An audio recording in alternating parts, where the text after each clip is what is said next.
आज है दिन शुक्रवार, माँ वैभव लक्ष्मी का दिन, जो धन और वैभव प्रदान करने वाली माँ है। आइए आज हम उनकी संपूर्ण पूजा विधि और कथा सुनते हैं। सबसे पहले एक पात्र रखेंगे, उसके ऊपर एक लाल या पीले रंग का वस्त्र बिछाएंगे। मेरे पास लाल रंग का वस्त्र है तो मैंने वो बिछाया है। अब आप माँ की एक फ़ोटो रखेंगे या तस्वीर, जो भी आपके पास हो वो आप रखेंगे। मेरे पास श्री यंत्र भी है तो मैं श्री यंत्र भी रख रही हूँ। माँ को श्री यंत्र अत्यंत प्रसन्न है, माँ को श्री यंत्र बेहद पसंद है।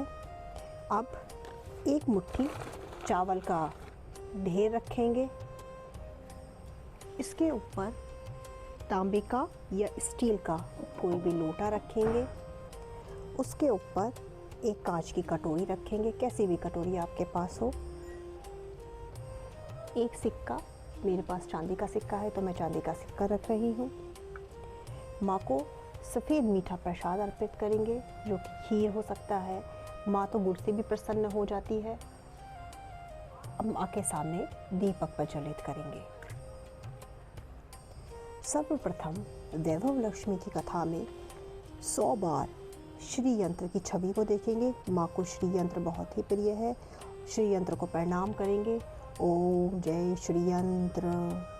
इसके बाद माँ के विभिन्न स्वरूप की छवियों को प्रणाम करेंगे, जिसमें धनलक्ष्मी माँ, गजलक्ष्मी माँ, अधिलक्ष्मी माँ, विजया लक्ष्मी माँ, ऐश्वर्या लक्ष्मी माँ, वी लक्ष्मी माँ, धान्य लक्ष्मी माँ और संतान लक्ष्मी माँ है।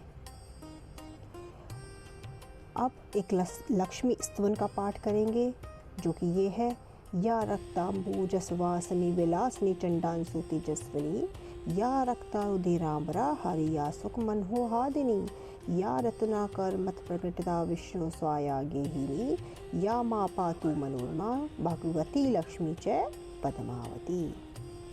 अब माँ की कथा का श्रवण करेंगे। एक बड़ा शहर था, उस शहर में लाखों लोग रहते थे।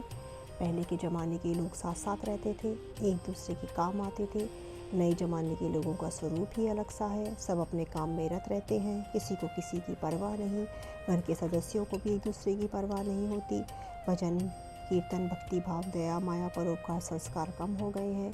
शहर में बुराइयाँ बढ़ गई हैं। शराब जुआ रेस व्यभिचार चोरी डकैती वगैरह बहुत से गुनाह शहर में होते हैं। कहावत है, हजारों आशाओं में एक अमर आशा छिपी हुई रहती है। इस तरह इतनी सारी बुराइयों के बावजूद शहर में कुछ अच्छे लोग भी रहते हैं। ऐसे अच्छे लोगों में शीला और उसकी गृहस्थी मानी जाती थी।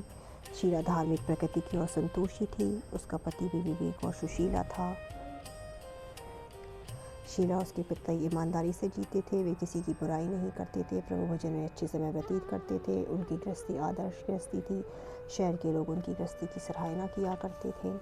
शीला की गृहस्थी हंसी खुशी चल रही थी, पर कहा जाता है कर्म की गति अकल है।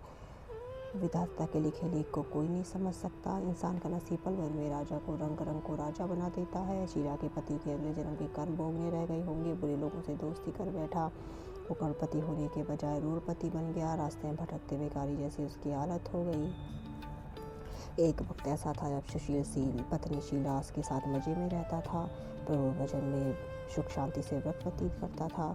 अब 2 वक्त भोजन के लाले पड़ गए। शीला के पति की गालियाँ खाने का वक्त हो गया। कहा जाता है सुख के पीछे दुख और दुख के पीछे सुख आता है। शायद दुख सहते सहते शीला प्रवृत्ति में वक्त बिताने लगी। एक दिन उसके द्वार पर एक आर्य धर्म के संस्कार वाली शीला ने दरवाज़ा जब खोला तो देखा माँ जी खड़ी थी। माँ का चेहरे पर अलौकिक तेज निकल रहा था। उन्होंने माँ जी को पहचाना नहीं। घर में बिठाया, सुकचा कर एक फटी हुई चादर पर बिठाया और कहा कि पहचाना नहीं। माँ ने कहा भूल गई, हर शुक्रवार को लक्ष्मी जी के मंदिर में तो कितने सुंदर भजन कीर्तन गाती है। पति गलत रास्ते पर चला गया था। शीला दुखी हो गई थी, मंदिर भी नहीं जाती थी। माँ जी ने कहा कि तू क्यों नहीं आती है, तू दिखाई देती इसलिए मुझे हुआ, तू क्यों नहीं आती, कहीं बीमार तो नहीं हो गई, मैं तुझसे मिलने चली आई। माँ जी के प्रेम भरे शब्दों से शीला का हृदय पिघल गया। उसने आंखों में आंसू आके सारी व्यथा माँ को सुना दी। माँ ने कहा सुख और दुख तो धूप और छाँव जैसे होते हैं, सुख के पीछे दुख आता है, दुख के पीछे सुख आता है।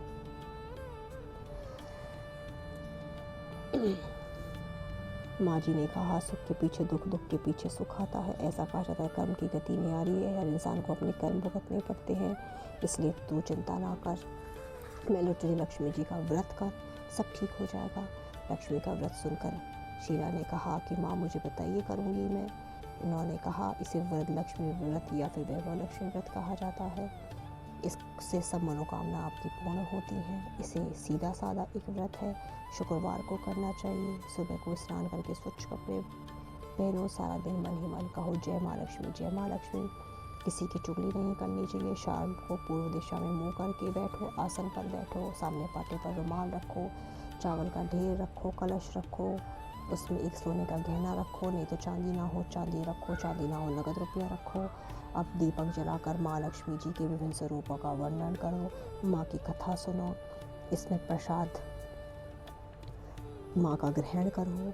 एक बार शाम को प्रसाद घटते समय खाना लो, अगर थोड़ी शक्ति ना हो तो 2 बार भोजन कर सकते हो। कलश का पानी तुलसी क्यारी में डाल दो, चावल पक्षियों को डाल दो। इस व्रत के प्रभाव से सब विपत्ति दूर होती है। शीला ने कहा मैं यह ज़रूर करूँगी। माँ आप उद्यापन विधि भी बताइए। माँ ने कहा 21 या 11 की जो मन्नतें मांगी हो पूरी हो, उसमें आखिरी शुक्रवार को खीर बनाओ। उस कुंवारी 7 कुंवारियाँ सौभाग्यशाली स्त्री के कुंभकर्ण का तिलक लगाकर उन्हें खीर दो। माँ से कहो ही माँ मैंने सच्चे हृदय से आपका व्रत किया है, आप हमारी मनोकामना पूर्ण करो, जिसे संतान न हो उसे संतान देना, सौभाग्यशाली स्त्री का सौभाग्य कर रखना, कमाई लक्ष्मी की को मनोवान पति देना, आपका वैभव लक्ष्मी व्रत जो भी करे उसकी सब मनोकामना पूर्ण करना। जय माँ लक्ष्मी। इस प्रकार आप ये व्रत करें। जय